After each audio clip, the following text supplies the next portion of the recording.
Từ đời sống của anh sau khi anh lấy vợ anh mới kinh nghiệm được đó là đừng bao giờ lấy vợ lấy chồng sớm quá.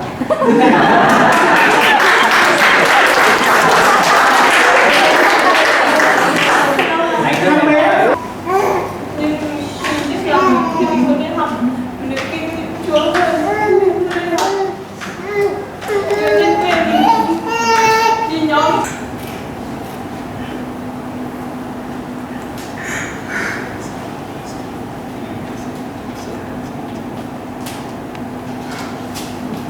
Thật mình nói thật mình không nói rồi.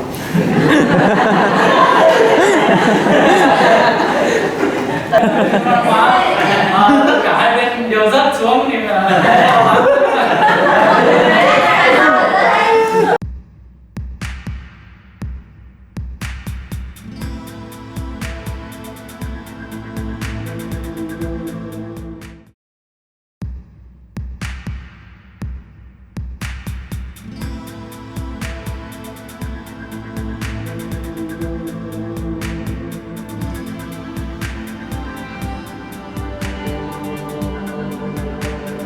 lỗi tại ai?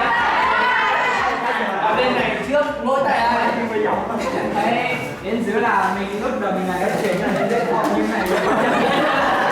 Thế thì cuối cùng là lỗi tại ai? Tại họ. Tại họ luôn, thế lỗi tại ai? Tại bà.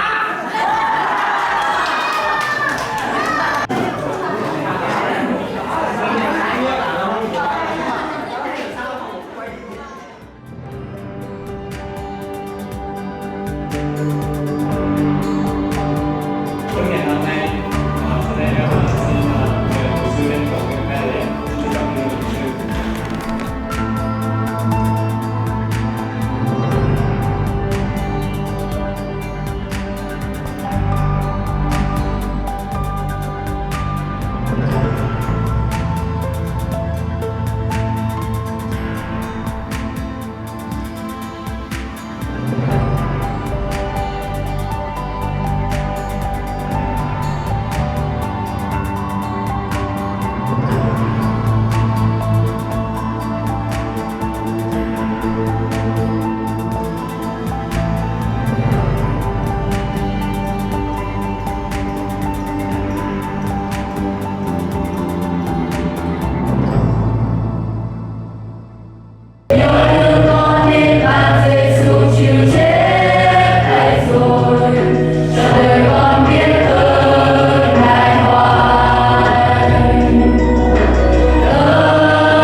Coronavirus.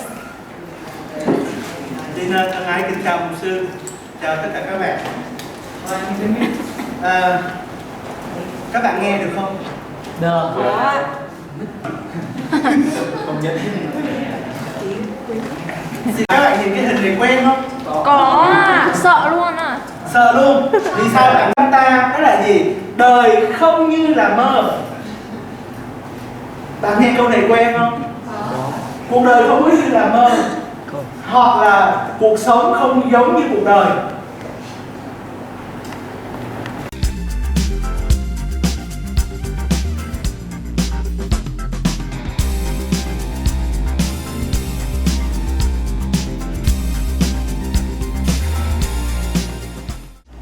Và những điều đó nó sẽ ảnh hưởng nhiều đến đời sống của chúng con, tương lai của chúng con.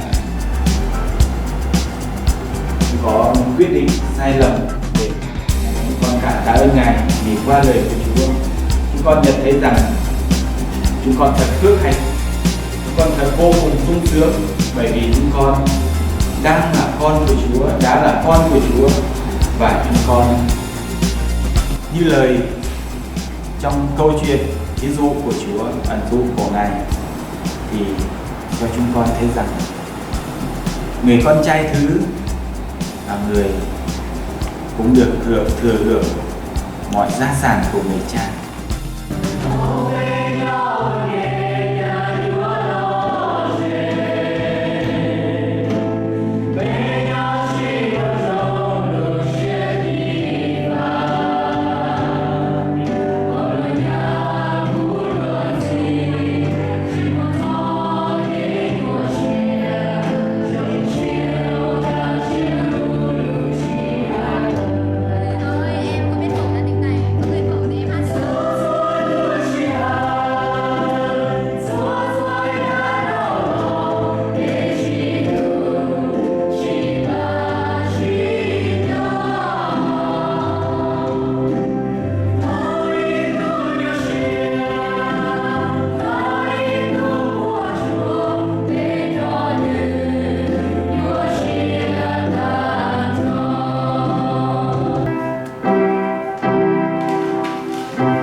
Trong season này, trong các anh chị em lần nào có đôi lời muốn thân tình nhắn nhủ lại cho những bạn còn đang học thì xin bớt ở trên này.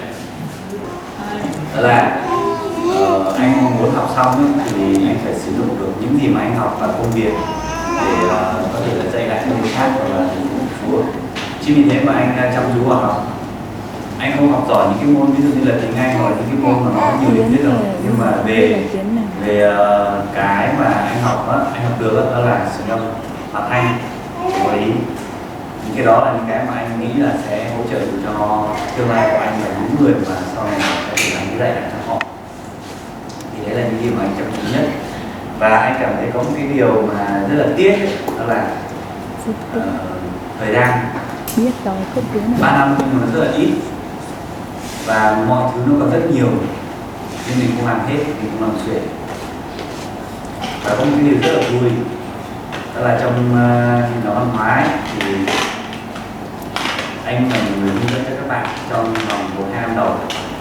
Và cái đó là cái thời gian mà anh là rất là vui vì có các bạn đồng hành, những bạn ở trong tổ tế bào khó dù rất là khó khăn nhưng mà mọi người vẫn cố gắng hết sức để làm công việc của tổ tế bào. Và anh nghĩ rằng là sau này anh không ở trong tổ tế bào nữa thì mọi người vẫn cố gắng hơn và sẽ có những người khác đứng lên thay thế vị trí của anh để giúp đỡ tổ tế bào chăm sóc. Và sau này mọi người có vấn đề gì thì vẫn có thể liên hệ để có thể tư vấn hoặc là nói chuyện tâm tình về những vấn đề trong tổ tế bào. Thực ra thì không biết nói gì thêm. Và anh có một lời muốn nói cho tất cả các bạn đang học mà chưa có người yêu và đang yêu, đang tìm tới tình yêu. Đó là yêu thì cứ yêu nhưng việc học thì vẫn phải học. Các bạn yêu không ai cấm nhưng anh xác định rõ ràng đó là mình yêu để chơi bời hay là yêu để tìm tới hôn nhân. Bởi vì việc học ấy, mà khi mà có tình yêu vào nó sẽ ảnh hưởng rất là nhiều. Hôm nay thì buồn cái này, ngày mai thì buồn cái kia. Cái mình đang ảnh hưởng thì người khác mình cũng biết buồn, mình đi chơi người khác mình cũng biết buồn không? Nếu mà như vậy thì bạn sẽ thấy mừng lắm. Và có một cái điều mà anh khuyên từ đời sống của anh sau khi anh lấy vợ, anh mới kinh nghiệm được, đó là đừng bao giờ lấy vợ lấy chồng sớm quá.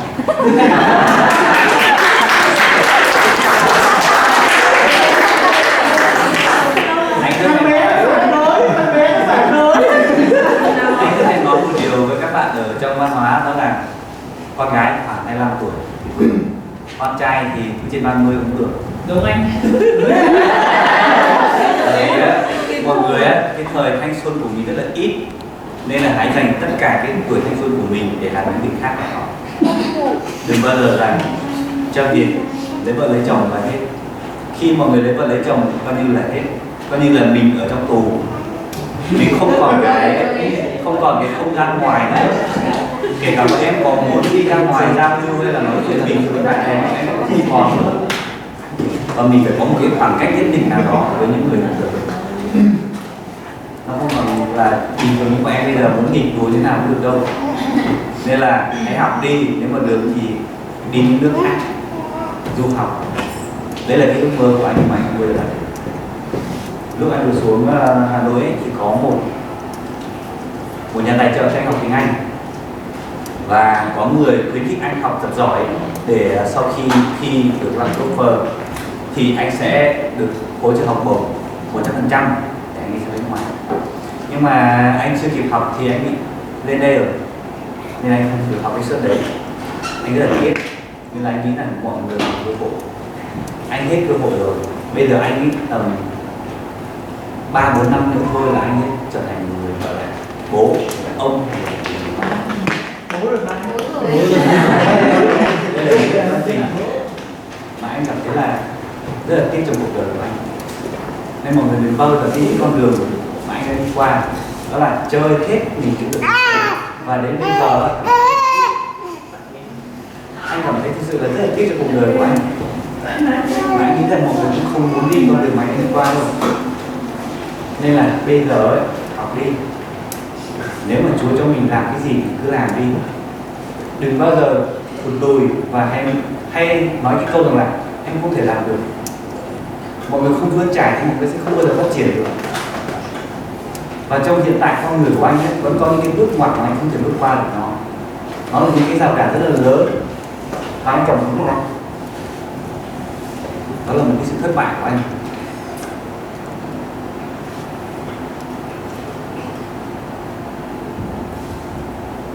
Khi mọi người nhìn thấy anh như thế này ấy, mọi người thấy là anh đã nhưng trong con người của chúng ta ấy, có một cái điều mà chúng ta không bao giờ nói với người khác, đó là những gì chúng ta không thể, những gì mà chúng ta không thể bộc phá nó để ra bên ngoài hoặc là ra cái phía ngoài đó. Luôn luôn có một cái bức tường nào đó ngăn cản chúng ta, và mọi người phải phá bức tường đó.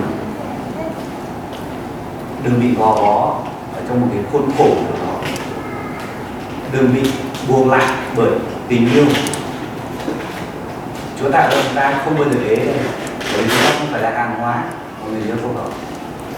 Dù 20-30 tuổi thì Chúa vẫn chuẩn bị một người cho chúng ta được. Nên đừng bao giờ nghĩ rằng mình không lấy anh kia thì anh kia lấy người khác thì mình sang. Đừng bao giờ nghĩ những điều đó. Và người ta học gì? Học hết mình. Hiện tại mình còn thời gian thức học rất giỏi, và chắc chắn Chúa sẽ cho mọi người một cái công việc phù hợp với cái khả năng của mình. Và nếu như mọi người có thì học xa xôi hơn như mình nói, cố gắng đi học thì càng tốt.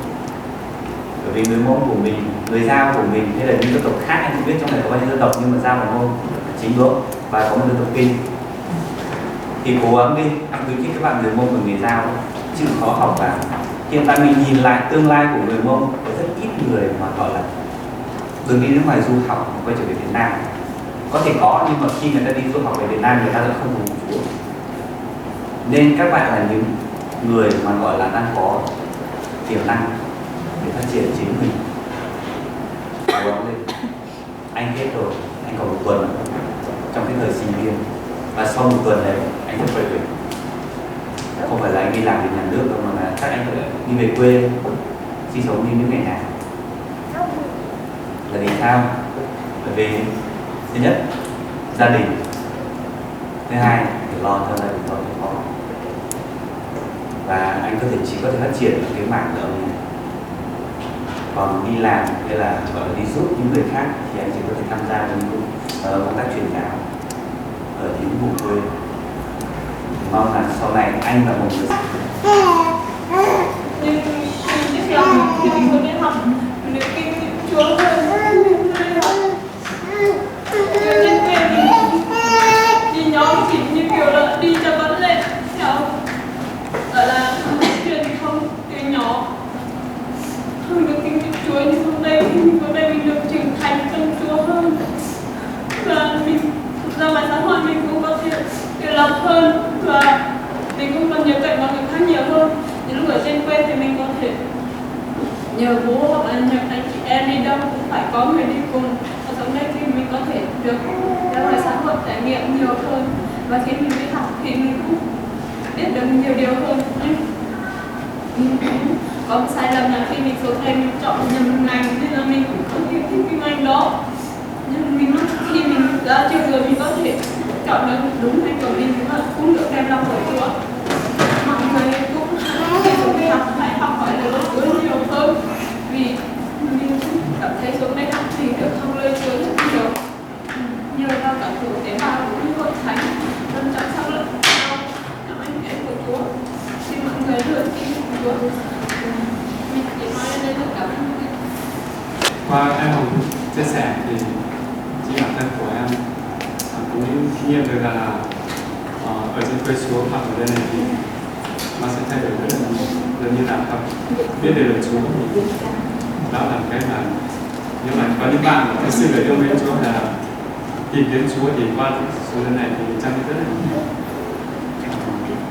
Mong rằng là các bạn còn ở lại đây học năm nhất, năm 2, năm 3, học sinh lớp 10, lớp 11, 12 thì các bạn hãy nhớ những gì mà em Hồng nói. Và trong khi đây thì lúc mình còn là học sinh với sinh viên, lúc đó mình có thời gian để chuẩn bị và đánh lái để quân đời của chúng ta. Cảm ơn em Hồng và xin Chúa bảo phước trên đời sống của em. Điều tiếp theo này còn có xin mời em Tám.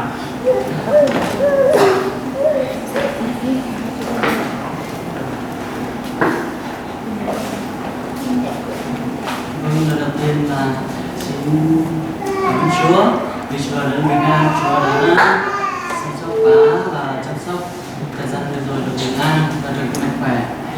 Và xin tâm sự một chút về cuộc sống của bá là cũng có rất là nhiều khó khăn, như lúc vừa xuống đây học là cũng được coi là mảnh đất Thái Nguyên hay là mảnh đất mà bản thân bá trưởng thành và được lớn lên. Lúc vừa xuống là phải đi làm thêm, phải đi làm vào quán bia, phải bắt đầu va chạm vào xã hội, rất là nhiều cái khó khăn và cám dỗ rất là nhiều. Và điều đặc biệt nhất đấy là khó khăn nhất, nhưng mà bản thân ba hiểu rằng cái điều mà đi làm thêm và va chạm vào xã hội là cái điều đấy là điều mà giúp bản thân lẫn lên và trưởng thành hơn. Điều đấy là điều rất là cảm tạ Chúa. Điều thứ hai nữa là điều xuống đây được học với Chúa với mọi người, được biết Chúa thật sự hơn, được kinh nghiệm Chúa. Còn lúc ở nhà là cũng chỉ đi nhà thờ để thờ phượng Chúa, hát, nhưng mà không có kinh nghiệm Chúa, không hiểu rõ về Chúa là như thế nào. Như thế lúc xuống đây là nhờ của anh chị, nhờ tất cả mọi người cầu nguyện và là sự học lời Chúa từ tất cả mọi người đã giúp cho mình của trưởng thành hơn và hiểu rõ Chúa hơn và lớn lên, và cảm thấy là nó rất học được rất là nhiều điều. Bởi từ trước đến giờ là xuống đây rồi đây mới là lúc mà va chạm vào xã hội mới biết là phải cần những cái gì, phải cần học những cái gì, làm gì.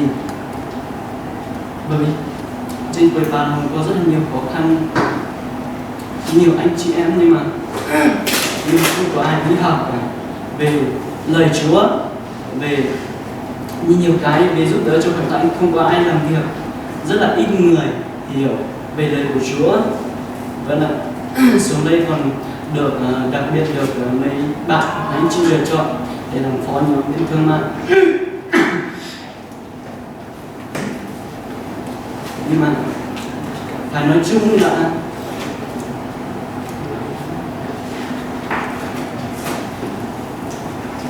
phải nói là tất cả các trường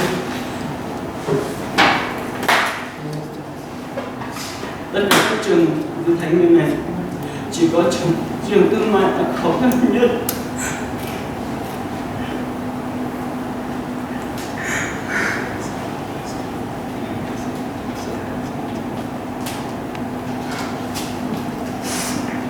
Ba cảm thấy ba không giúp được gì cho nhóm thương mại, vậy lại không làm được một cái gì có ích cả, nhưng mà ba cảm thấy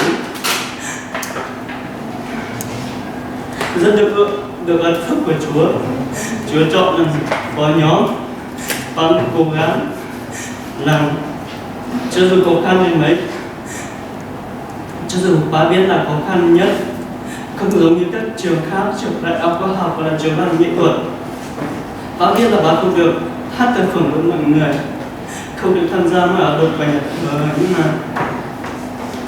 ba đã rất cảm ơn vì ba được giao nhiệm vụ trọng trách là hướng dẫn mọi người cho dù việc đơn giản nhất từ học lời Chúa, nhanh chóng mọi người đến nhận thờ. Nhưng mà ba cảm thấy con rất được ân phước. Bây giờ con sắp ra trường rồi, chỉ còn vài tuần nữa thôi. Bây giờ chỉ còn mẹ em thôi. Ba cũng rất là mong muốn mẹ em được lớn lên, cho dù mẹ em không giỏi, không biết được kinh thánh, nhưng mà ba cũng chỉ mong là mọi người trung tín đi theo vợ Chúa, vẫn giữ được nhóm tế bào nhỏ bên trường thương mại. Trường đến rất nhiều thầy cô bắt bớ, nhưng mà ba vẫn mong mấy em cố gắng và mong mọi người cầu nguyện cho bên trường thương mại, bởi bên trường đấy là rất khó khăn về tìm việc đi theo vợ Chúa và nhiều việc khác không thể tham gia được với hội thánh.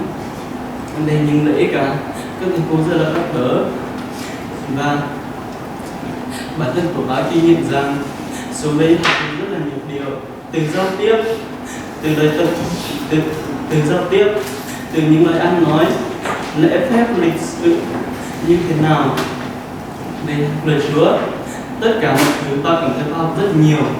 Bây giờ đã sắp thi tốt nghiệp rồi, nhưng mà bản thân vẫn không có cái gì cả, nên là khuyên anh chị em trong tất cả đây con học hãy cố gắng.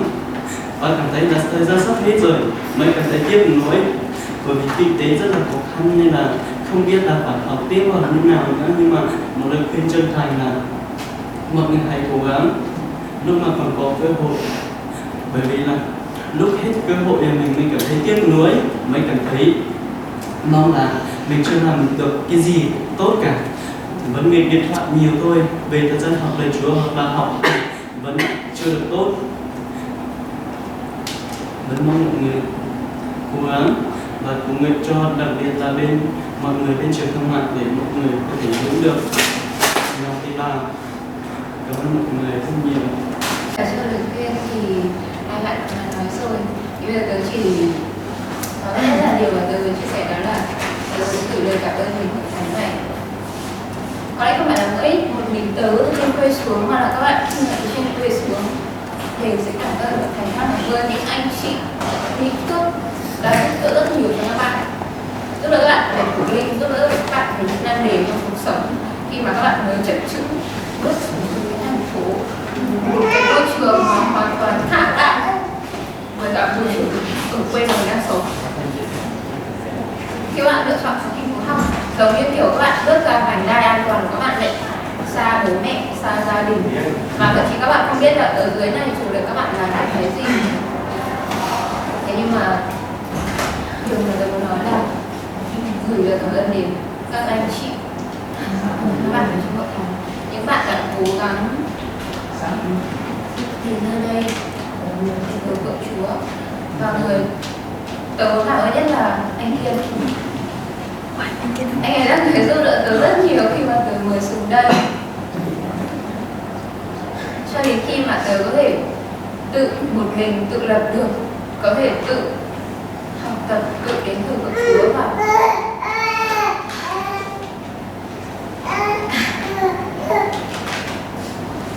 có lẽ không phải mỗi mình tớ mà sẽ cảm ơn các anh chị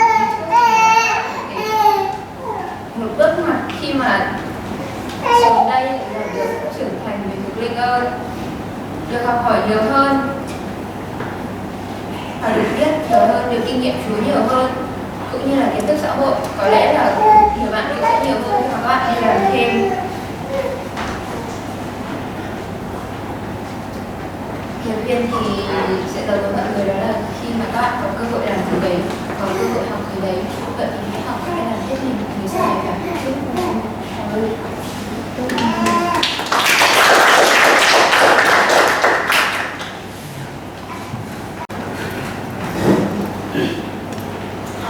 chào các bạn, chúng ta có mặt tại đây. Lần đầu tiên thì em xin gửi lời cảm ơn đến ban thanh niên đã có một buổi chiều tổ chức lễ tốt nghiệp cho các bạn tốt nghiệp năm nay, cũng như là anh chị tốt nghiệp trong năm nay. Theo như em được biết thì trong 3 năm em học tại đây thì chỉ có duy nhất năm nay là được ban thanh niên tổ chức lễ tốt nghiệp cho các bạn, và em cảm thấy em rất may mắn vì điều này. Trong 3 năm thì em cảm thấy rằng là thời gian trôi qua rất là nhanh. Cảm giác như là em mới xuống đây được 1 năm thôi. Và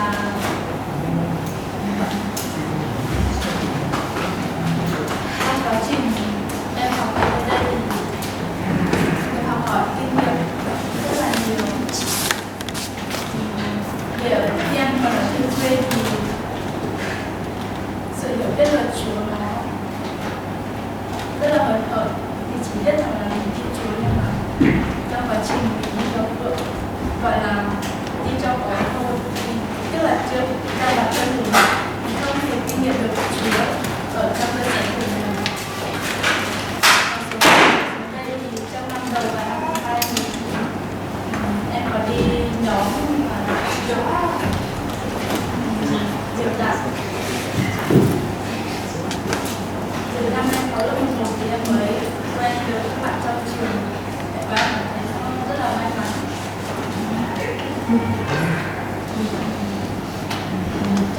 Em học trong môi trường thì em cảm thấy bạn bè thì em không có, các bạn thân thiết thì em không có, em chỉ có những người bạn ra và là bạn thân thiết, tâm tình hay là chia sẻ.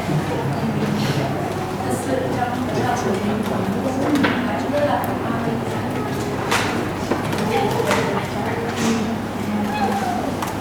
Và từ khi em bắt đầu em được lựa chọn là em xuống học ở đây là vì số nhiều.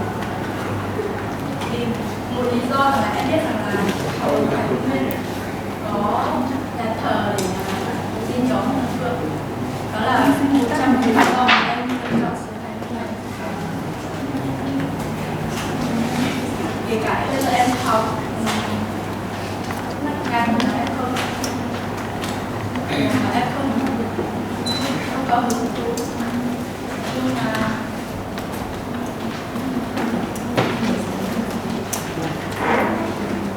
bằng việc lựa chọn em học thì em luôn cảm thấy tốt hơn rất nhiều.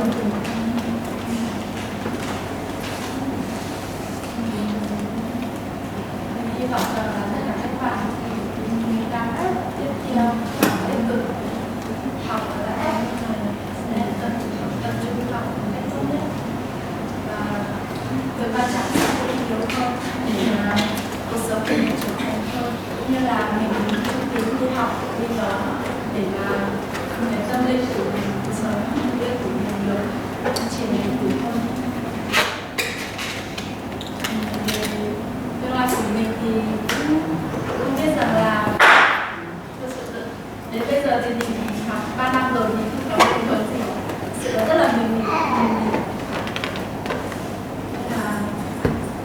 luôn cầu nguyện rằng Chúa sẽ có kế hoạch cho tất cả chúng ta,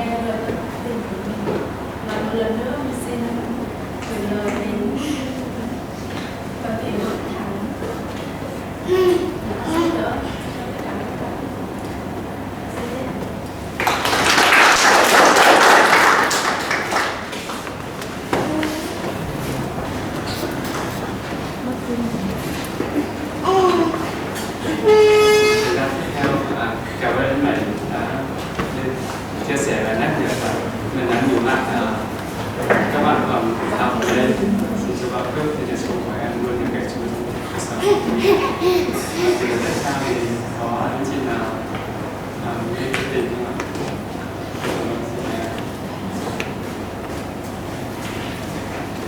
Về đầu tiên thì cảm ơn mọi người, cảm ơn hội thầy đã tổ chức lễ tốt nghiệp cho chúng em.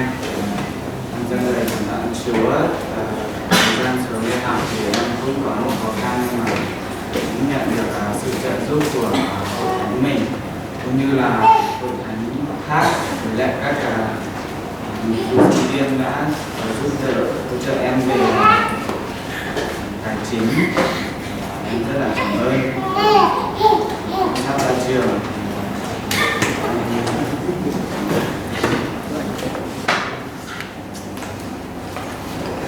cũng cảm ơn là Chúa đã sử dụng những người bạn của em để khi mà xuống cái niên học ấy thì em được kinh nghiệm Chúa và được sự dẫn dắt của Chúa và qua đời sống các bạn Chúa đã bày tỏ qua đời sống các bạn để giúp cho em biết nhận Chúa nhiều hơn. Nếu như mà sau này có ra trường thì em tin rằng Chúa nắm giữ tương lai của mình và mọi kế hoạch thì đã được Chúa sẵn sẵn và cũng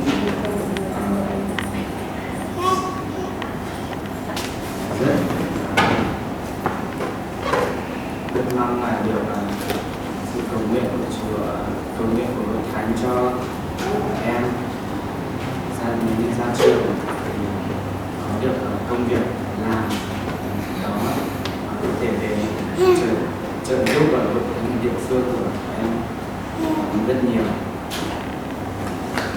Cho phép mình xin gửi lời cảm ơn đến Hội Thánh như tất cả các bạn đã đến đây dành thời gian để tổ chức buổi lễ tốt nghiệp cho và bản thân tôi thì không nghĩ là tôi sẽ chia sẻ với các bạn nói cảm xúc của các bạn khi các bạn chuyển ra trường thì tôi cảm thấy rất là cảm động. Tôi cảm thấy mình rất là may mắn khi mình xuống đại học mình được đến bên nhóm Hội Thánh và Hội Thánh chính là người dẫn dắt mình hoàn thành công việc của 4 năm ở đây.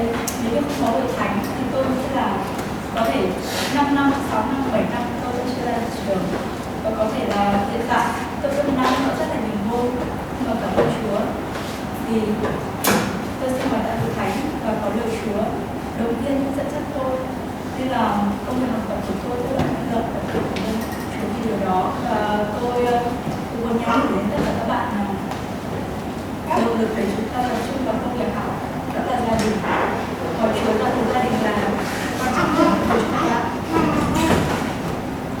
Bố mẹ chúng ta là những người làm nông, họ là những người vất vả kiếm tiền để giúp chúng ta ăn học và một khi các bạn lười biếng, một khi đến khi các bạn cảm thấy là không có động lực để học, các bạn cảm thấy rất là lười, không thể ôn được vào đầu nhưng các bạn hãy nghĩ đến khi mà các bạn đậu môn các bạn không qua thì đầu tiên là gia đình phải tiền xuống để đào học cho các bạn và chỉ cần các bạn nghĩ đến gia đình, nghĩ đến nỗi khổ của bố mẹ khi mà các bạn đi học cái này những đồng tiền chúng ta xài để là công sức mồ hôi và nước mắt chúng ta dành ra.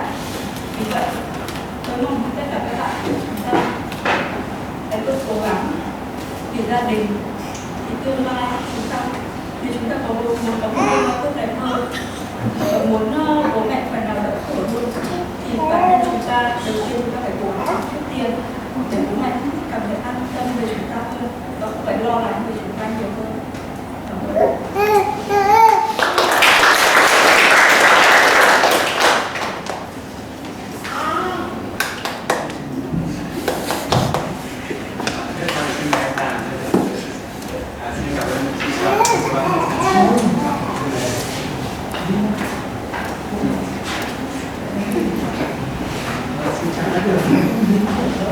Lời đầu tiên là cũng gửi lời cảm em không biết nói gì là cũng lời cảm ơn tới hội thánh và các bạn, và lời cảm ơn tới một sinh viên. Chiều nay em rất vui là được ban thanh niên tổ chức cho buổi tốt nghiệp cho tất cả các bạn năm nay ra trường và tốt nghiệp. Em xin cảm ơn mà em xin chia sẻ về em là từ lúc em sống học đây là em còn cảm thấy là lúc đấy em còn rất nhỏ mới cao hơn này, nhưng mà thời gian em học cái này em cảm thấy cảnh sát và tâm linh em cảm thấy em trưởng thành rất là nhiều. Từ đó em đã tạ Chúa, và trong thời gian qua thì lúc học lớp 10 em có đi nhà thờ, nhưng mà chỉ gọi là đi cũng đi cho biết. Lúc đấy em cũng chưa thực sự là kiểu như là trong chú hoặc là đi nhà thờ thường xuyên, nhưng mà từ lớp 11 và lớp 12 là em mới bắt đầu có hai bạn giàu và bạn phá có như là học với nhau và ở với nhau, có khích lệ nhau và rủ nhau đi nhà thờ. Lúc đấy là mình mới bắt đầu kinh nghiệm đi nhà thờ, mình kinh nghiệm nhiều hơn về lời Chúa. Và để đó rất cảm ơn Chúa về điều đó. Và ở bên thương mại thì em rất cảm ơn là có bạn đã dẫn dắt, nên dẫn dắt các bạn ở trong đấy và dẫn dắt các bạn. Thì em ở bên đấy thực ra em rất là lười, nhưng mà có hai bạn đấy em rất là lười, nhưng mà em chỉ biết đi theo, mình không biết nói gì, mình chỉ biết đi theo để có tinh thần. Nhưng mà rất cảm ơn người thầy đấy. Và cảm ơn lần nữa. Sắp tới rất là trường sẽ không biết tương lai mình sẽ đi đâu, để đấy là và mình tin chắc là Chúa sẽ giữ gìn và tạo cho mình có một cái tương lai, và Chúa sẽ ban phước cho mình. Để từ đấy mình không mong ước là sẽ giàu có hoặc là sẽ như thế nào. Để từ đấy là mình chưa quyết định được, chỉ tin cậy vào Chúa. Và có một lần em nhủ các bạn là xin Chúa ban phước cho các bạn và chúc các bạn có gắng học, và xin Chúa ban lời ra cho tất cả các bạn. Cảm ơn. Nhưng là những từ 3 năm ở đây là mình học được lời Chúa đến đây là mình rất là kinh lệ, rất là vui mừng khi biết các bạn đã dạy lời Chúa. Lúc là mình ở trên quê ấy, mình đi thì kiểu như không biết lời Chúa một tí nào, kiểu như một sư dạy thì mình chỉ ngồi ở dưới thôi, thì cứ ngồi thôi, hết giờ thì mình cứ về. Thì lúc đó thì mình biết là một sư đang truyền dạy cái gì, xong rồi mình xuống đây mới biết là một sư dạy mà các bạn truyền dạng mà đã khích lệ cho mình là mình rất là hiểu là đó đây rồi. Và lúc là mình vừa xuống ở đấy, mình nói tiếng phổ thông ấy, ngọng rất là ngọng, kiểu như không ai hiểu thôi.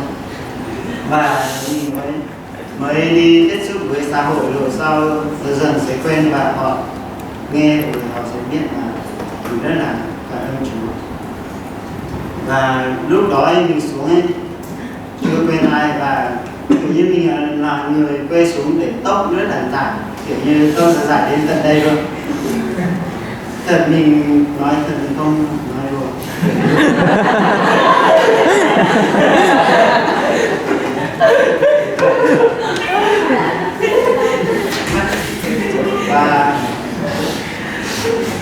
Và mình xuống đây xong rồi xuống được ở 2-3 ngày, xong anh thầy xuống, xong rồi lúc đó mới làm quen với anh thầy.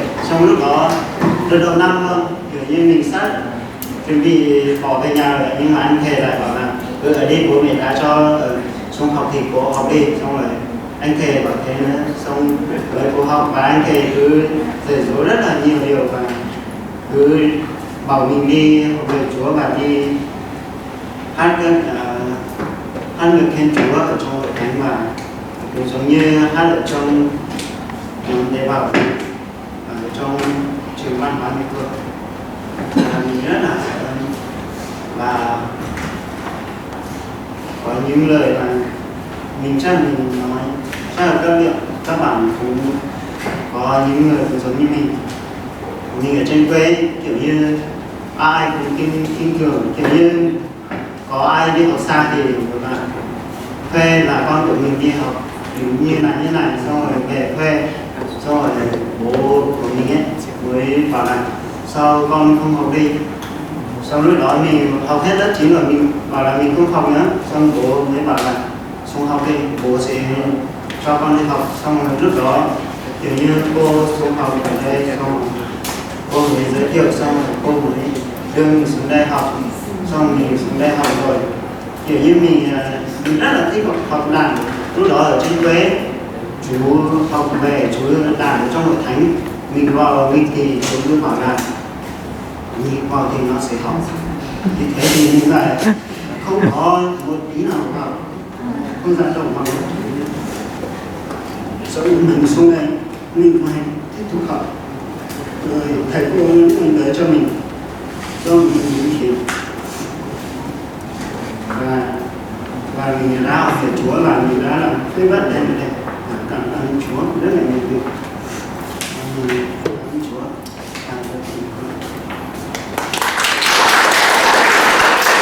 Như là các chia sẻ cho mọi người nữa, nhưng mà chắc là cũng là chia sẻ lần cuối mà mình có cơ hội học cái tiết như này, mình nếu mà có cơ hội học cái tiết thì mình sẽ ở với mọi người, nhưng mà thì chắc chắn là mình sẽ không sống ở thành phố này nữa. Các bạn có thấy rất nhiều lần này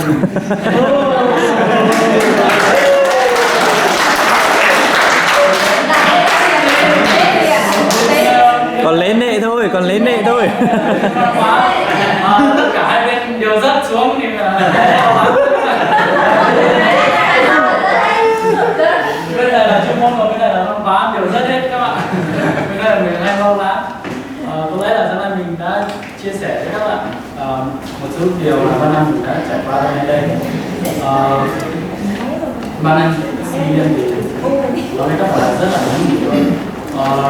Một khi mình ví dụ như các bạn ở trường này thì các bạn sẽ không có cảm giác mà không có cái tâm trạng của những người làm ra trường. Nếu mà mình đã tâm trạng của mình vào họ thì mình mới biết buồn hay là mới có cảm giác như nào. Mong các bạn ở tại trường này các bạn sẽ có năng cứu với thánh này và cũng như dạy là những gì mà các bạn học để cho mọi người mà như tân sinh viên mình xuống đây học.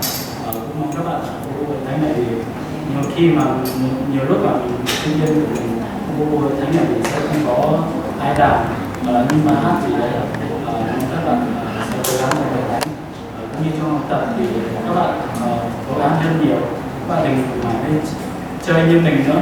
Mọi người đây có lẽ là chúng mình rất là anh Linh vừa nói là chúng mình lấy điện thoại đấy để làm chủ.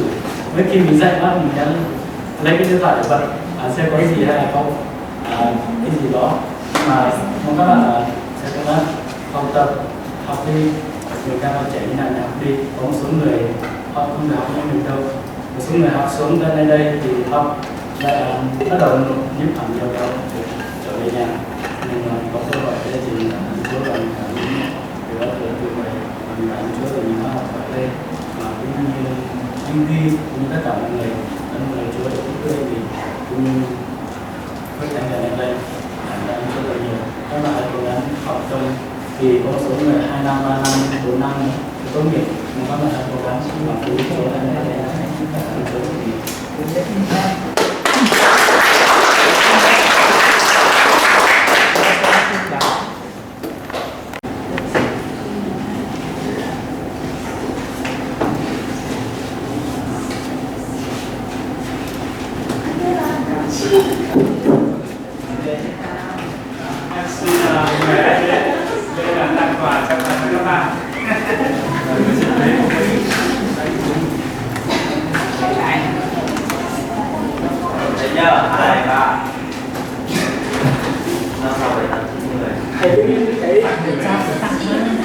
Tức là một anh kia nữa thì anh kia là người đây là tốt nghiệp 2 thứ.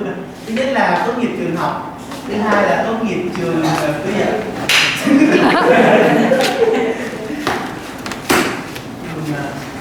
Chúc mừng thầy giáo. Đúng không nhỉ? Vâng ạ.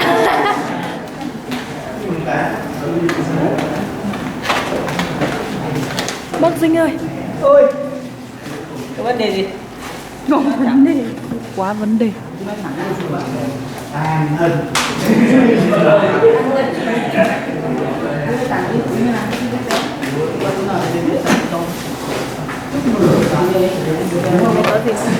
Có ai biết quyển sách.